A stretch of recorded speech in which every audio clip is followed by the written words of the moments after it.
I want to tell you a story about a story. It was the middle of the summer when I was 12. And I was the kind of kid who was always showing off. I have 7 brothers and sisters, and I was always getting lost in the crowd. And so I would do practically anything for attention. So one day, I was at the swimming pool, and I decided to do a flip from the high board. The kind of dive where you're temporarily, magically suspended midair. And everyone around the pool goes, "Wow, that's incredible, that's amazing." Now, I've never done a flip before, but I thought, how hard could it be? You just somersault and straighten out right before you hit the water.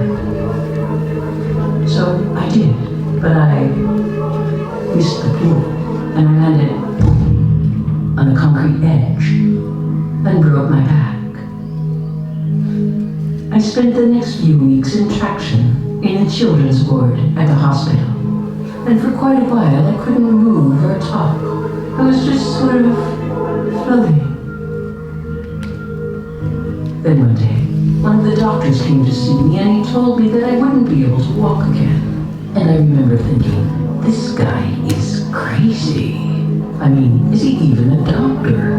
Who knows? Of course I was going to walk. I just had to concentrate, keep trying to make contact with my feet to convince them, will them to move. The worst thing about this was the volunteers who came every afternoon to read to me. And they'd lean over the bed and they'd say, "Hello, Lori," really enunciating each word, as if I'd also gone deaf. And they'd open the book. So, where were we? Oh yes, the gray rabbit was hopping down the road, and guess where he went? Well, nobody knows. The farmer doesn't know. The farmer's wife doesn't know. Nobody knew where the rabbit had gone, but just about everybody seemed to care. Much later in my life, when someone would ask what my childhood was like, sometimes I would tell them the story about the hospital, and it was a short way of telling them certain things about myself. How I'd learned not to trust certain people, and how horrible it was to listen to long, pointless stories, like the one about the gray rabbit.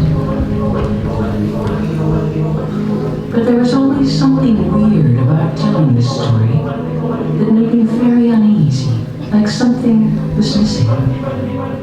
And suddenly, I remembered the missing part.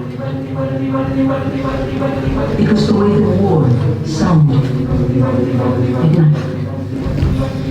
It was the sounds of all the children crying and screaming. And so the thing about this story was that actually I had only told the part about myself. And I'd forgotten the rest of it. I had cleaned it up just the way the nurses had it. And that's what I think is the creepiest thing about stories. You try to get to the point that you're making, usually about yourself or something more. You get your story, and you hold it. And every time you tell it, you forget it.